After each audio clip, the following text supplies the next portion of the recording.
Hi friends, Srivalli బండారం అయితే మొత్తం బయట పెట్టేసింది అనమాట వేదవతి. అసలు ఏం జరిగింది ఏంటి అనేది వీడియోలో చూద్దాం. ఇక శ్రీవల్లి వాళ్ళ అమ్మ నాన్న అయితే వాళ్ళు చేసేది దోశలు ఇడ్లీ వ్యాపారం అయితే వాళ్ళతో ఫైనాన్స్ వ్యాపారం అని చెప్పేసి అబద్ధాలు చెప్పి మరి శ్రీవల్లికి అయితే చందుతో పెళ్లి చేసేస్తారనమాట భాగ్యం. ఇక గిల్ట్ నగలన్నీ తెచ్చి బంగారు నగలు అని చెప్పి మోసం చేస్తుంది.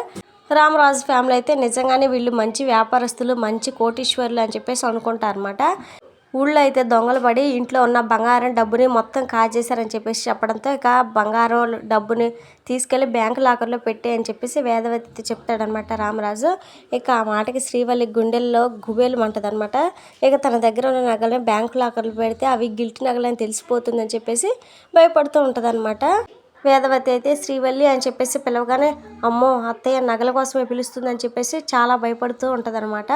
అమ్మ వల్లి అని చెప్పేసి మళ్ళీ ప్రేమగా వేదవతి పిలిచేసరికి, చూసావా ప్రేమ, అత్తయ్య గారికి అగ్గిపుల్ల కోళ్ళంటే ఎంత ప్రేమ అని చెప్పేసి నర్మద అయితే అనగానే, ఏయ్ అగ్గిపుల్ల ఏంటి అగ్గిపుల్ల, చిన్న పెద్ద అని లేకుండా ఏంటి ఆ మాటలు అని చెప్పేసి వేదవతి అనగానే, ఆ పేరు ఆవిడ గారికి సరిగ్గా సరిపోతుంది అత్తయ్య అని చెప్పేసి ఇక ప్రేమ అయితే అంటదనమాట. ఏంటి దీనితో ఉండి నువ్వు కూడా దానిలాగే తయారయ్యావు అని చెప్పేసి వేదవతి అయితే అంటూ ఉంటుంది. ఇక ఇంతలోనే శ్రీవల్లి అయితే చేతులు నలుపుకుంటూ వస్తుందన్నమాట. ఏంటి అత్తయ్య గారు పిలిచారా అని చెప్పేసి అడుగుతుందన్నమాట.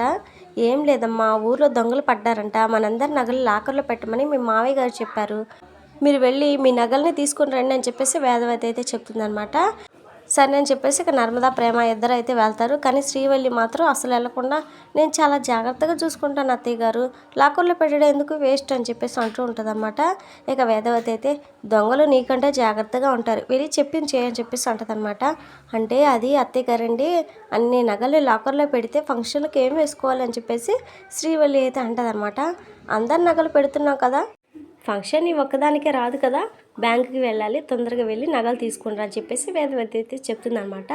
ఇక చచ్చినట్టు నగలు తీసుకురావడానికి అని చెప్పేసి శ్రీవల్లి అయితే వెళ్తుంది అనమాట. ఇక ఈ నగలు బ్యాంకులో పెడితే రోడ్డు గోల్డ్ అని తెలిసిపోతుంది, ఏం చేయాలరా దేవుడా అని చెప్పేసి అనుకుంటూ ఉంటుంది అనమాట. ఇక వెంటనే వాళ్ళ అమ్మ భాగ్యానికైతే ఫోన్ చేసి, కొంపలు అంటుకున్నాయే అమ్మ, మా ఏరియాలో దొంగలు పడ్డారంట, అందుకని అందరు నగలే లాకర్లో పెడుతున్నారు, బ్యాంకుకి తీసుకెళ్తే ఇవి రోల్డ్ గోల్డ్ నగలని తెలిసిపోతుంది, పెళ్లి కోసం మనం ఆడిన నాటకాలన్నీ బయటపడిపోతాయి, నా కాపురం నిలువున కూలిపోతుంది అమ్మ, ఆయన అంటే నాకు చచ్చేంత ప్రేమ, ఆయన లేకుండా నేను బ్రతకలేను, ఆయన దూరం అయితే నేను ఉండలేను అని చెప్పేసి శ్రీవల్లి అయితే అంటదనమాట.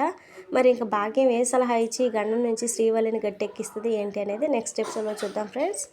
మరి మన వీడియోస్ మిస్ అవ్వకుండా చూడాలనుకుంటే వెంటనే ఛానల్ని సబ్స్క్రైబ్ చేసుకొని సపోర్ట్ చేయండి. Thank you friends.